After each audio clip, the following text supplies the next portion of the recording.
contrapor essa ideia que eu estou chamando de uma matemática não problematizada com uma matemática problematizada, né?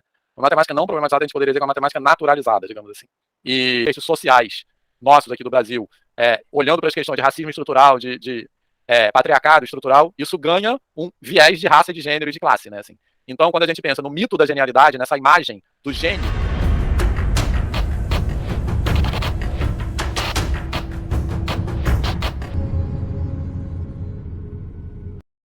aqui para pontuar algumas questões que muito do que está para frente nesse PowerPoint a gente já falou, tá? Mas só para a gente já adiantou. Mas enfim, só para pontuar algumas questões ainda que então, primeiro, por uma matemática problematizada, eu botei, porque como o Jean falou agora por acaso, é uma certa desobediência, né, assim, que eu quero dizer aqui. Então, eu botei essa imagem que representa essa desobediência, né, assim, que manda não ir naquela direção aí que eu vou mesmo, né. Então, acho que essa imagem que eu achei na internet que representa isso, acho bem bonitinha. Então, eu quero contrapor, né, assim, eu vou passando rápido, porque várias coisas já foram faladas, tá? Eu quero contrapor essa ideia que eu estou chamando de uma matemática não problematizada com uma matemática problematizada, né? Uma matemática não problematizada a gente poderia dizer que é uma matemática naturalizada, digamos assim. E essa contraposição, da maneira que nós construímos nesse artigo, ela para estabelecer essa contraposição, é crucial o estatuto da categoria problema, né? Assim. Então, a Tatiana usa Deleuze também para falar dessa aqui. Eu nem trouxe muito aqui, não é muito a minha área de profundidade, mas para falar dessa questão da categoria problema, né? Então, a matemática não problematizada teria as respostas, assim, os fatos, digamos assim, as verdades que são chamadas de teorema como categoria central. Então, a matemática, nessa visão não problematizada, seria um conjunto de verdades estabelecidas, digamos. Então, a matemática se constitui das verdades que estão estabelecidas contemporaneamente, digamos assim. E já adiantando, em contraposição a isso, a matemática problematizada tem o problema como categoria central. Então, a matemática problematizada, ela é vista, a matemática epistemologicamente, ela é vista como um conjunto de problemas, né? Então, quero detalhar mais isso, assim. Então, nessa visão não problematizada, falando que eu estou falando numa dimensão epistemológica da própria matemática, porque a gente está falando também de uma dimensão epistemológica do ensino de matemática. Mas numa dimensão epistemológica da própria matemática, nessa visão não problematizada, a matemática é entendida como um conjunto de saberes que sempre foram, na verdade, seria até mais conveniente dizer, um conjunto de verdades que sempre foram e sempre serão da forma que são hoje, e cujo entendimento evolui linear e universalmente de um estado mais atrasado para um estágio mais avançado, por meio da inspiração isolada de gente com talento inato. Então, por isso que eu disse que essa visão ela remonta a uma tradição platônica, porque é como se as verdades fossem eternas. E o que evolui é o nosso entendimento dessas verdades. Então, as verdades não são produzidas, elas pré-existem. E o que evolui é a nossa capacidade de ascender a essas verdades. Então, por isso que eu falei que é bem assim, embora não talvez conscientemente, mas isso tem uma herança de uma tradição platônica, né? Assim. E um outro aspecto, então, assim, a verdade é eterna e o que evolui é a nossa capacidade de vislumbrar essa verdade. E essa evolução, aí tem várias coisas que não, essa evolução se dá de uma forma linear e universal. Eu não vou entrar muito nesse campo aqui, mas essa palavra, esse termo universal, também é importante, porque isso tem a ver com uma narrativa histórica da matemática que é centralizada na cultura eurocêntrica. Então tem, por exemplo, a cultura grega idealizada como uma representação da Europa. Então é uma narrativa. E aí o primeiro livro da Tatiana também fala bastante disso, né? Que é Desfazendo mitos e lendas. Esqueci o título, História da Matemática Desfazendo Mitos, que fala desse mito, né, da Europa como berço do conhecimento, né? Então, o universal tem a ver com isso, né? Assim, então é linear, né? Uma visão de história linear, evolucionista e tal, e universalista. E também esse mito da genialidade, porque essa narrativa histórica é idealizada e heroicizada, né? São os heróis da ciência, né? Então, Pitágoras, né? Assim, como eu falei, é isso. Acho que o Wellington tinha levantado o braço. Então, isso aqui basicamente já falei. Sim, eu queria saber se esses saberes, né, têm a ver com o que o senhor falou no texto de a educação, a verdade sair da, do ensino superior, né, da, Da universidade.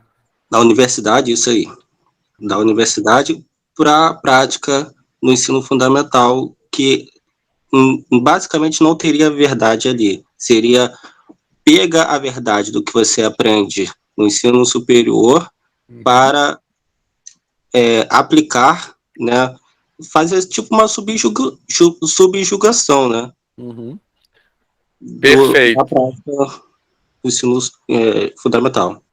Perfeito, Wellington. Você é licenciado em matemática também? Sim. Então, isso que você falou é uma dimensão disso, né?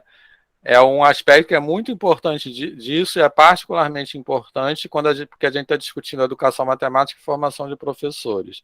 Então, é a subordinalização da escola à universidade, como se a escola não fosse um lugar de produção de saberes, né? A ideia é que a escola, o professor, vai aprender e vai colocar e vai aplicar aquilo na escola, né? Assim, a escola não é um lugar onde se está. Por isso que o título desse artigo, já adiantando, se chama As Ordens da Reinvenção. Essa questão das ordens da reinvenção é porque é uma defesa de uma posição na qual, na escola, a gente reinventa constantemente esses saberes, entendeu, Wellington?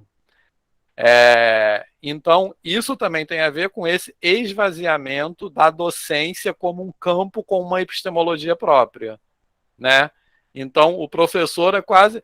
E essa BNC de formação de professores, ela tem isso. O professor é praticamente um executor. Ele é uma visão tecnicista da atuação docente, né? Ele tem que saber, ele vai executar aquilo. Então, isso, Wellington, você está falando, é um aspecto importante disso. Beleza, Wellington? Fez sentido? Sim, com certeza. Muito obrigado. Eu que agradeço. Bom, e aí, como eu estava dizendo, eu estou adiantando aqui só para tocar em alguns pontos. Eu disse que nessa contraposição que eu estou fazendo da matemática problematizada e não problematizada, a categoria problema tem um papel central, né? Então, nessa visão não problematizada, na qual as verdades têm existência eterna, as respostas, os teoremas, então, os problemas têm um estatuto de deficiência provisória. Então, os problemas só têm valor na medida que eles levam à verdade. E eles são, ou seja, o valor de um problema está na sua capacidade de conduzir a uma resposta. E a resposta elimina o problema. Ele deixa de existir, deixa de ter valor quando a resposta é obtida. Então, nesse sentido que eu quero dizer que ele é um estado de deficiência provisória, né? O problema é uma deficiência. Em contraposição a isso,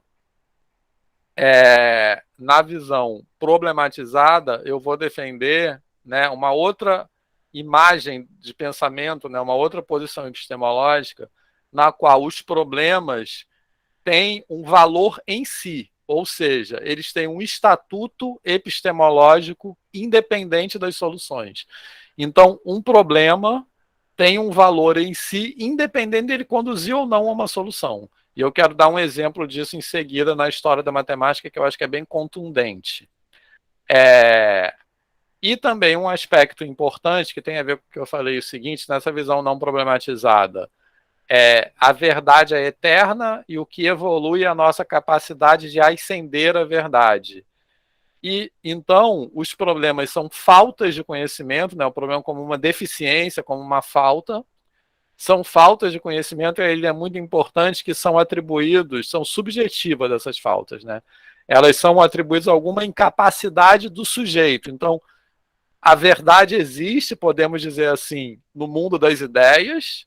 Nós precisamos vislumbrar essa verdade, e se nós não a vislumbramos, isso se dá por alguma incapacidade nossa, do sujeito, né?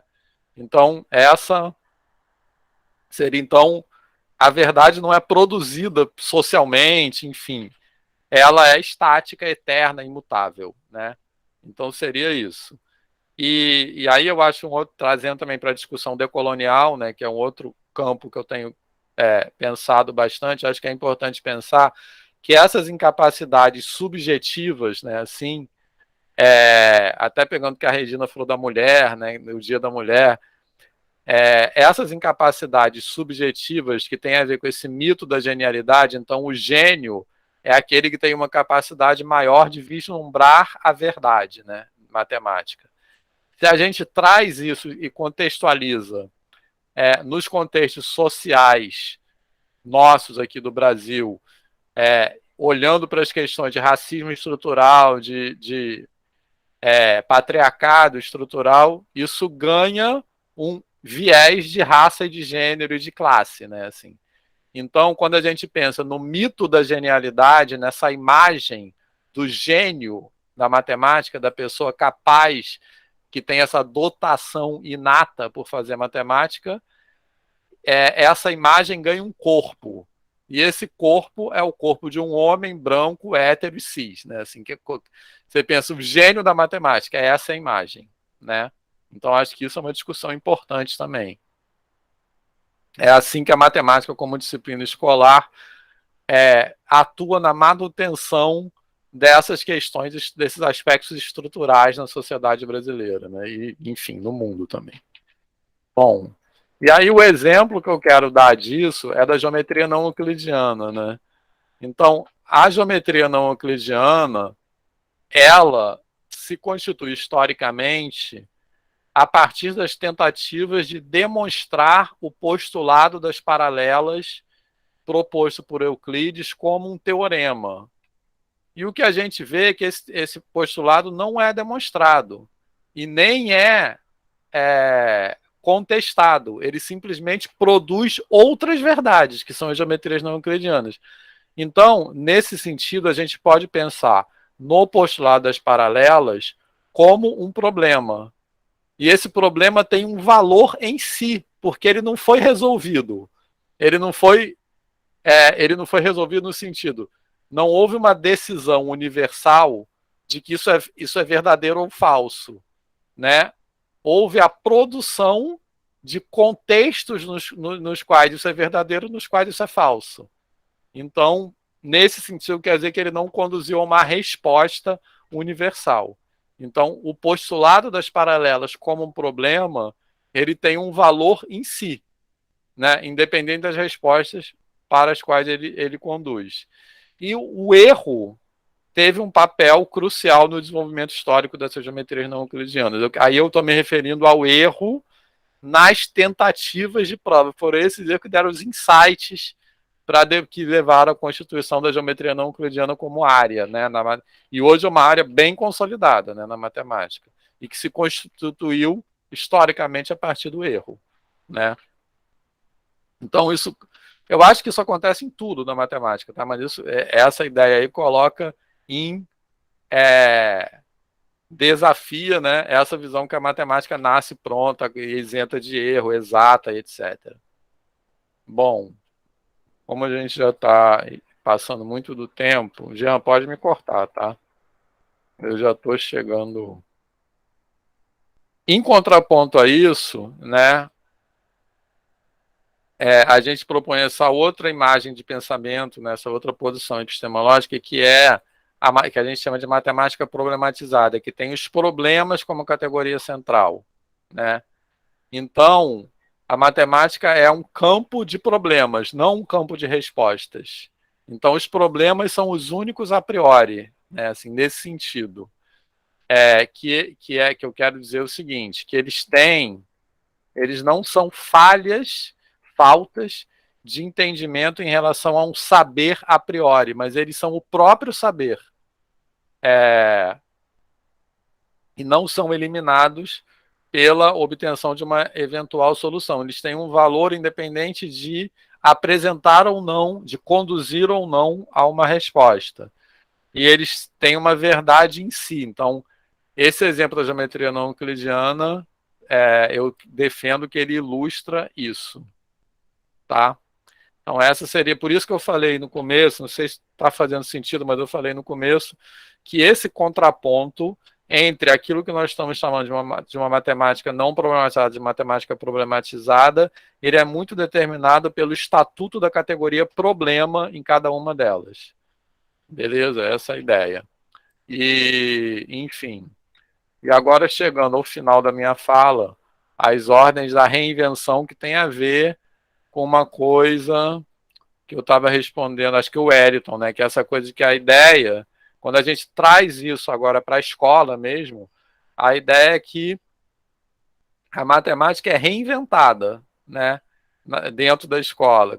Cada vez que outros sentidos são produzidos, a gente está reinventando a matemática, né? E isso é um grafite que eu vi na rua uma vez que eu achei legal, que é essa coisa do amor e educação, né? Porque isso me diz o seguinte, a educação como afeto, né? Não afeto no sentido assim do carinho, mas a educação como algo que tem que afetar as pessoas, né? E se a gente tem uma educação que se reduz nessa perspectiva que eu chamo de não problematizada, de relatar verdades, aquilo não afeta a pessoa. É uma coisa que está deslocada da vida, né? Então, trazendo isso para a escola, seria isso aí, né? As ordens da reinvenção. E aí trazendo agora para uma dimensão epistemológica do ensino de matemática, né? Numa perspectiva não problematizada, agora falando diretamente do ensino de matemática, esse ensino obedece àquilo que eu estou chamando de ordem da estrutura, né? Que eu falei agora há pouco. E o papel do ensino como eu disse também, eu estou falando rápido porque isso tudo a gente já falou mais ou menos, tá? É relatar conhecimentos assumidos como prontos a priori. A aprendizagem é um processo que leva da ignorância ao saber. Isso eu acho que é bem importante, tá? Que eu não falei muito ainda. Que é aprender, né? Assim, então, a aprendizagem, nessa perspectiva não problematizada, leva da ignorância ao saber. E, sobretudo, se completa quando esse saber, que é eterno, que é fixo, a priori é atingido.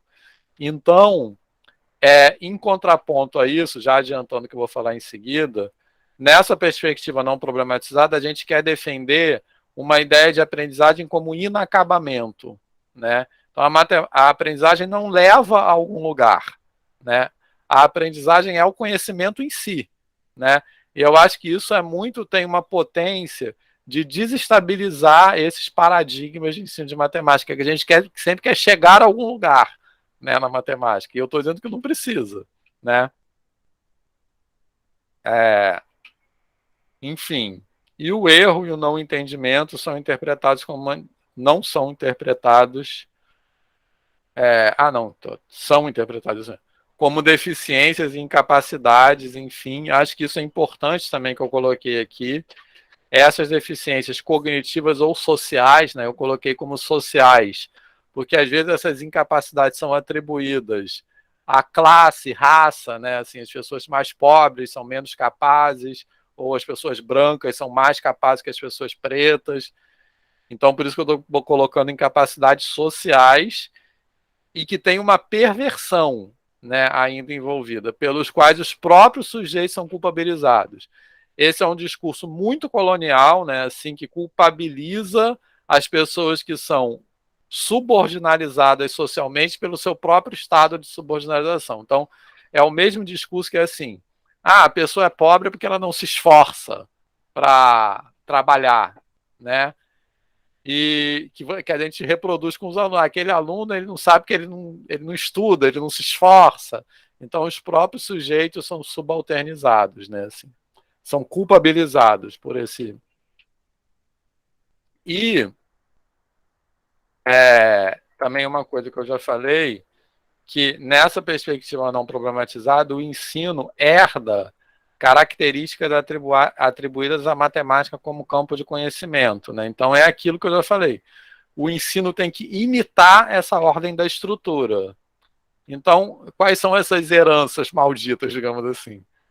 Por exemplo, como a matemática é uma ciência do rigor, né? Então a matemática é vista como uma ciência do rigor, então, por isso que eu estou falando que o ensino herda essas visões da matemática. O ensino deve ser rigoroso.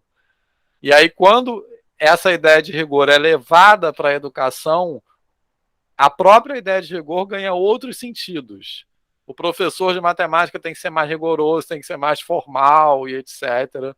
Né? É visto como aquele, enfim, que a turma é mais assim comportada, etc. Né? A matemática é uma ciência de certeza, então o erro é indesejado no ensino de matemática. Esse aí que eu acho que é muito importante, né? A matemática é uma ciência neutra, então é possível haver um ensino de matemática isento de política, né? Eu acho que isso é muito importante, porque, por exemplo, até Paulo Freire já falava isso, né? Que nada em educação é isento de política, né? Assim, na verdade, eu diria que nada na vida, né? As pessoas falam assim, não vamos falar de política, mas a gente falar é um ato político, né? Assim, então, como é que é possível não falar de política? Então, na educação, isso também é mais evidente. Então, existe essa visão de que a matemática, por ser essa construção social, aquela visão que eu falei no começo, da ciência da exatidão, da certeza, ela pode ser neutra politicamente. Né? Assim.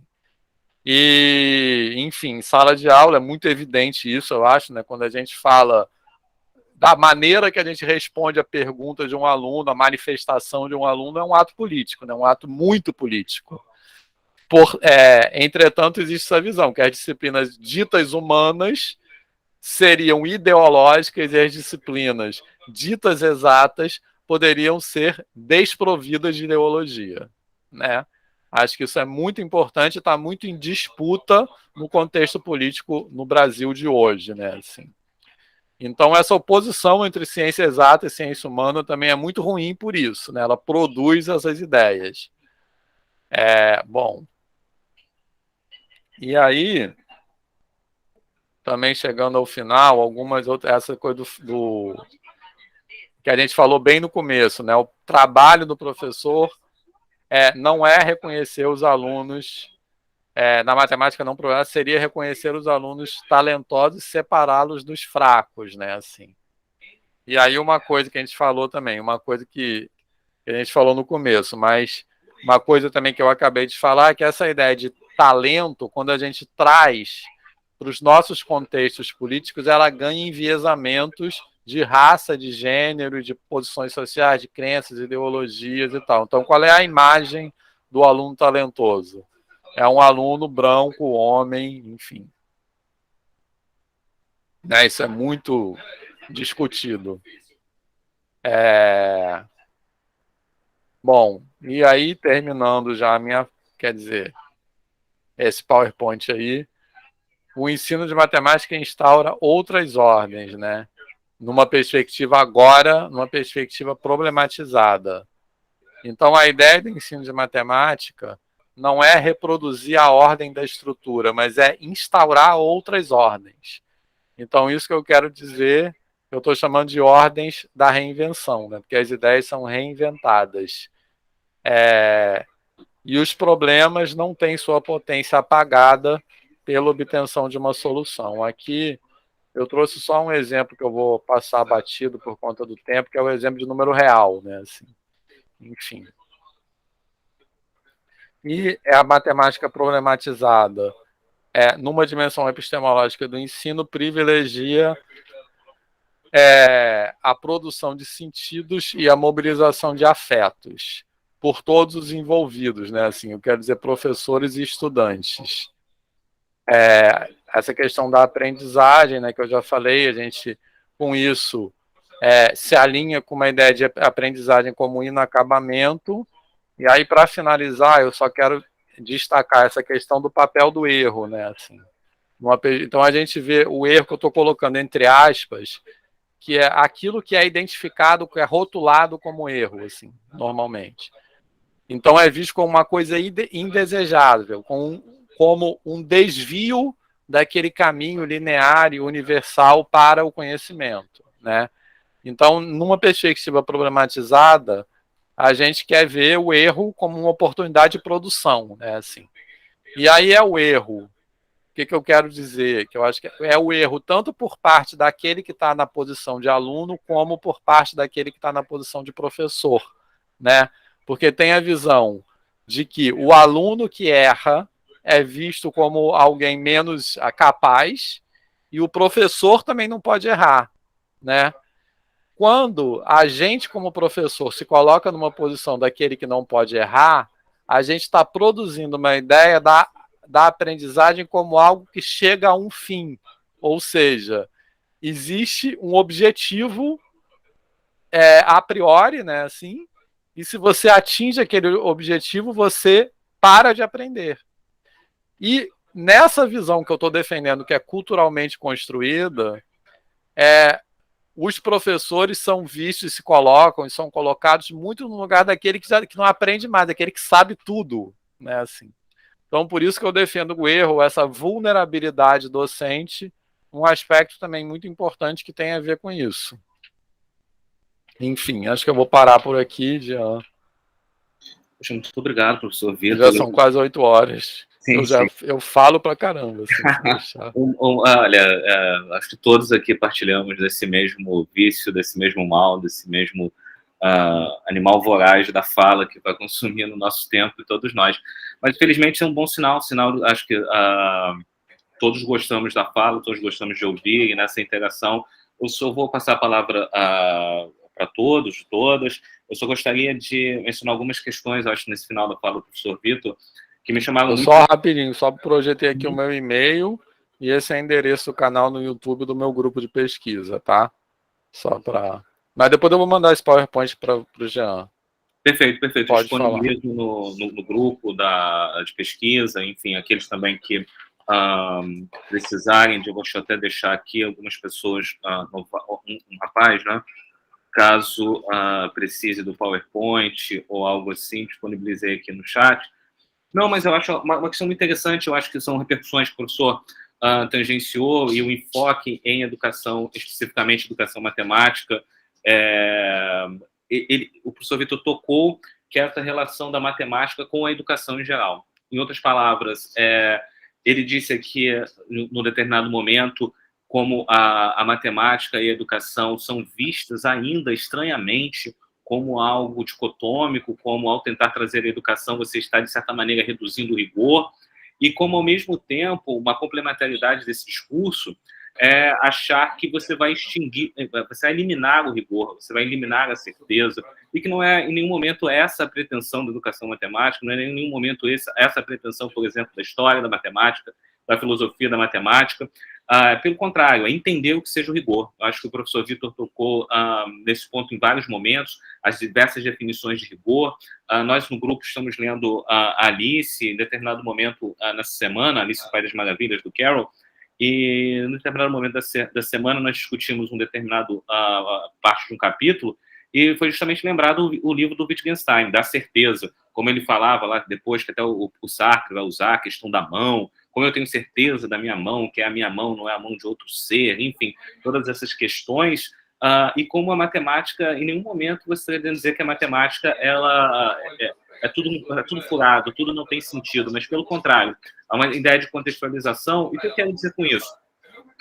De certa maneira, essa visão quase absolutista que algumas pessoas têm da matemática, eu brinquei, né, de sermos queimados juntos na mesma fogueira, e em determinado momento eu lembrava do Sexto Empíricos, porque ele tem vários livros que assim, contra os céticos, contra os lógicos, contra isso, contra aquilo, mas no fundo contra os matemáticos em defesa da matemática, contra esse sistema educacional em defesa da educação, contra essas formas de escolarização, contra essas formas de racismo, contra essas formas de feminicídios, contra todas essas coisas em defesa de algo maior. Eu acho que essas perspectivas nos levam também a pensar como, se nós não temos um panorama, um olhar sobre a educação matemática, como também o perigoso que nós não termos esse olhar também do ponto de vista da educação.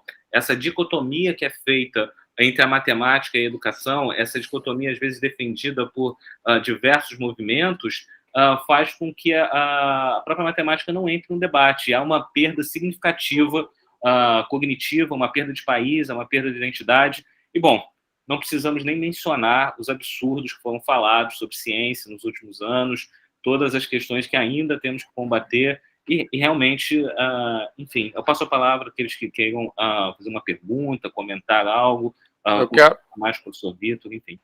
Quero só falar uma frase em relação a essa última fala do Jean. Eu acho que tem uma visão, né? A gente está vivendo numa era de avanços do negacionismo, né? O negacionismo, obviamente, não é simplesmente pessoas que não acreditam nas coisas, ele tem uma apropriação política, e eu acho que existe uma visão dentro dos cientistas, especialmente das ciências ditas exatas, que o combate ao negacionismo é tornar o ensino de ciências mais duro. Eu acho que isso abre caminho para o negacionismo, porque um ensino de ciências mais duro é um ensino de ciência desprovido de sentido. Então, se aquilo não tem sentido, então tanto faz, terra plana, qualquer coisa não é tão sem sentido quanto. Então, o combate ao negacionismo é um ensino de ciências mais problematizado, né? Só esse comentário. Regina e André.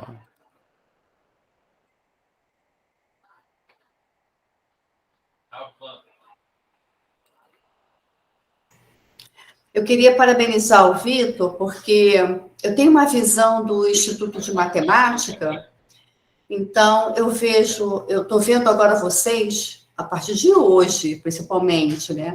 Não desmerecendo o livro inicial da Tatiana, né? Mas agora, sim, porque eu estou vendo essa questão que você está trazendo da problematização, de discutir decolonialismo, enfim, tudo que você trouxe. Foi uma novidade muito forte para mim, em termos de vivência dentro da UFRJ e dentro da matemática, para não chegar a falar da física, dos problemas específicos da física, de que tem períodos que não tem alunos, enfim. Mas eu já saio daqui assim, hoje muito satisfeita, porque é uma resistência, viu, Vitor, dentro do próprio Instituto de Matemática. Interessante isso. Só para aproveitar que está gravado. Muito obrigado. Eu tento ser resistência mesmo. É resistência. Incrível. Não, depois, quer dizer, tem um trabalho assim, que é um outro trabalho que é trazendo essa discussão mais para o lado da decolonialidade mesmo, tá? Dentro da educação. Eu também tem outros textos, se quiser posso mandar para o Jean depois. Falando isso, dessa discussão mais de uma perspectiva decolonial mesmo. André? Bem, de novo, boa noite para todos, né? Em primeiro lugar, eu queria agradecer ao professor Vitor, que foi simplesmente há muito tempo que eu não tinha um encontro desse, né? Eu lembrei, há muitos anos, eu era bem jovem, li um livro chamado Fogo na Mente, não sei se vocês conhecem, né? Eu não. Eu tive a mesma sensação. É um livro antigo do George Johnson, né? Um autor que fez muito sucesso no final dos 80, início dos 90. Professor, a sua apresentação, assim, eu não vou nem fazer perguntas, porque o senhor cometeu a imprudência de deixar o seu e-mail aqui, então eu vou escrever fazendo perguntas.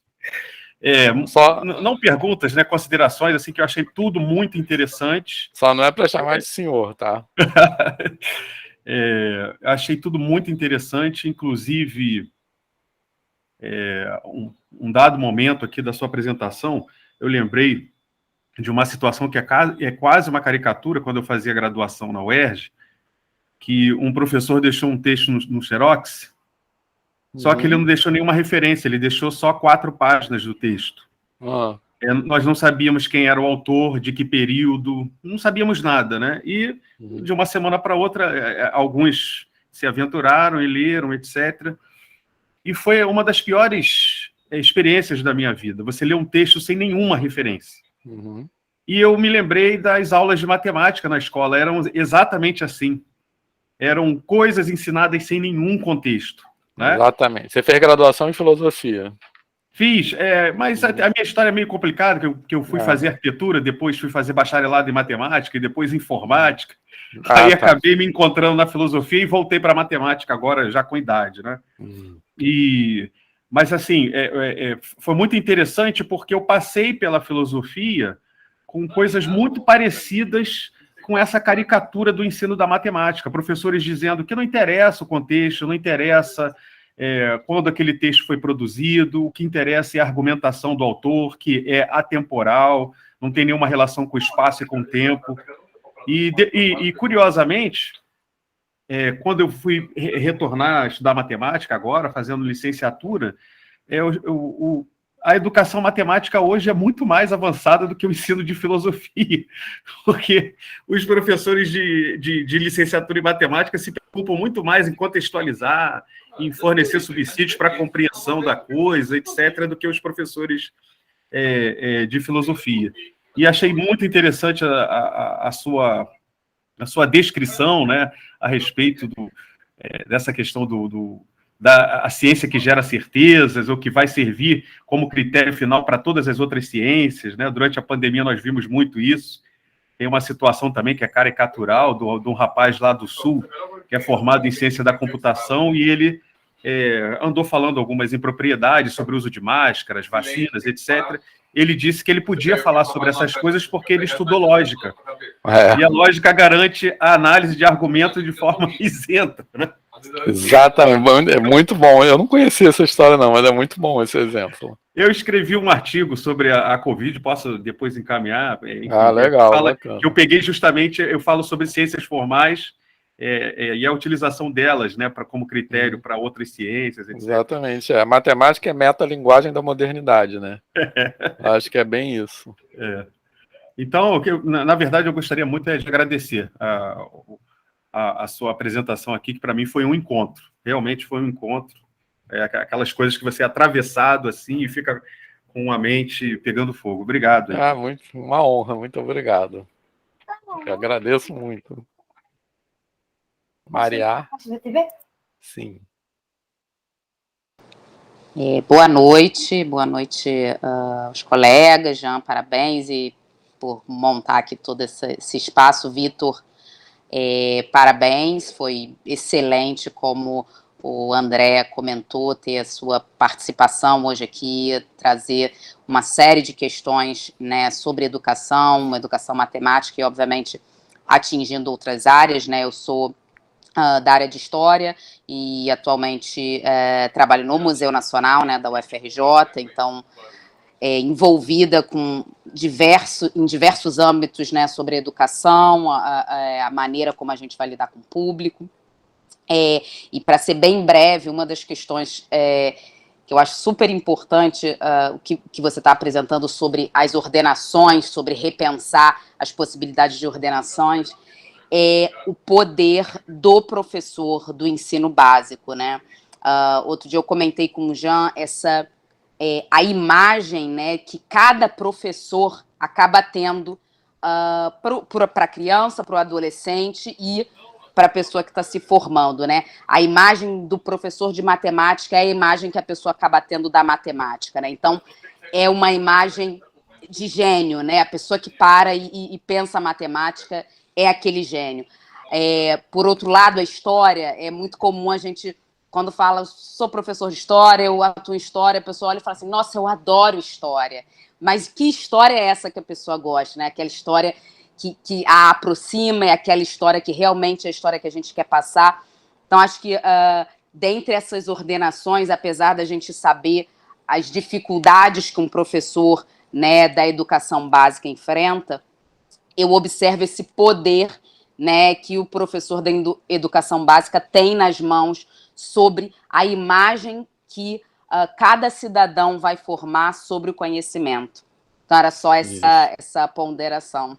Muito bom, Maria. Acho que tem tudo a ver com o que eu estava falando, assim, né? Porque são como essas formas, essas delimitações epistemológicas de conhecimento são hierarquizadas e valorizadas, né? Isso, a escola é um lugar importante de manutenção disso, né? Assim, acho que é bem isso. Isso também acho que é importante, que está muito em disputa hoje em dia, né? Como eu falei agora, essa hipervalorização das ciências ditas exatas em detrimento das ciências ditas humanas, que é uma coisa... essa separação por si só é artificial, né? E se inventa isso para produzir uma certa política, né? Enfim. Professor, acredito que a Irla, exatamente, deixou uma questão aqui no chat, só vou ler, caso o senhor queira comentar. Você, desculpe, é o hábito, eu e o André acho que temos quase a mesma mãe, talvez. Professores, que caminho seguir para desconstruir os preconceitos e a postura superior da comunidade matemática, para desconstruir a questão cultural em relação ao saber matemático? Então, eu penso, sempre por isso que eu atuo nessa área especificamente, que a formação de professores é um lugar estratégico para isso, entendeu? A gente desconstruir nos cursos de licenciatura, né? Porque a gente está formando professor. Então, eu tento, assim, na formação de professores, problematizar explicitamente essas culturas, assim, né? Eu tenho essa impressão. Por isso que eu fico na área de formação de professores, né? Tentando formar professores de matemática com outra visão, né? Na licenciatura, na formação inicial. Eu diria, assim, brevemente falando, acho que isso é uma coisa importante. Entendi. Então, acredito que, se alguém quiser fazer mais algum comentário, acho que todos já demonstraram esse agradecimento, essa felicidade de receber, Vitor. Novamente, muito obrigado. Como você diagnosticou, foi muito bom mesmo. Acredito que você tenha experienciado um pouco do grupo, da diversidade do grupo, da polifonia que o grupo acaba trazendo, de diversas áreas, diversas perspectivas, diversas experiências de vida.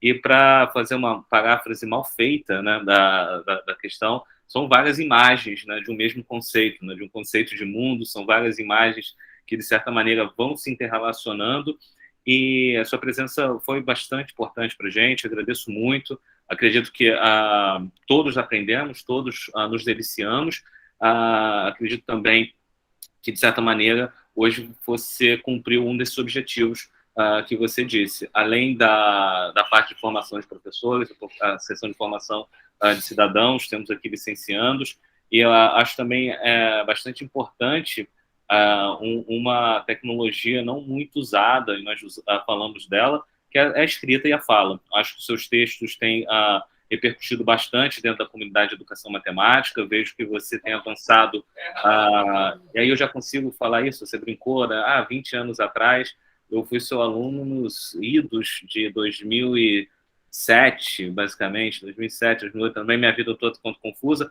quanto a do André, mas faz bastante tempo, e eu percebi ao longo do tempo como que não apenas a sua presença física, mas as ideias.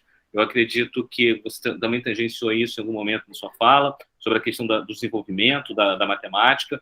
eu acredito que na sua resposta à Irla, cabe a nós, leitores, por participantes da sua fala, cabe a Irla, cabe ao Wellington, ao Marcos, ao André, a Maria, a Regina, a Vivian, todos nós também entrarmos nesse diálogo com você. E eu acho isso é muito importante. Além da formação no seu dia a dia, na labuta diária, acho que a dificuldade da escrita do texto, eu acho que você tem colhido muitos frutos e, às vezes, plantado muitas sementes para o futuro. Vamos ver quantas árvores nascerão por aí. Mas aí, deles aí que você citou. Legal. Jean, muito obrigado. Fico muito honrado com essa fala e gostei. A conversa foi muito produtiva, né? Assim, a troca foi muito bacana. Obrigado pelo convite. E, assim, espero que numa próxima vez seja presencial já, né? Assim, que eu estou sentindo muita falta disso. Faremos isso quando pudermos, estivermos todos normatizados, talvez, seja essa palavra. Vamos tentar, sim, fazer alguma questão. Acho até uma ideia agora que me surge, né? Foram tantas falas desde o início do grupo, talvez bolarmos alguma coisa para o final do ano, alguma situação, um mini congresso, um mini simpósio, alguma questão assim, e convidarmos a Regina para sair do Rio Grande do Norte, desse paraíso, e ir para o Rio de Janeiro, terra do caos. Bom, então a gente vai para lá, faz no simpósio do Rio Grande do Norte. Acho que é bem melhor. Pode ser melhor, hein? Eu topo. Eu topo também. Ela vai topar, a Regina topa. Então tá certo. Então, olha, já temos um lugar para um simpósio de educação, matemática, transformações, enfim, o tema que vocês quiserem. Muito bom. Valeu, gente. Tá bom, gente. Boa noite. Boa noite.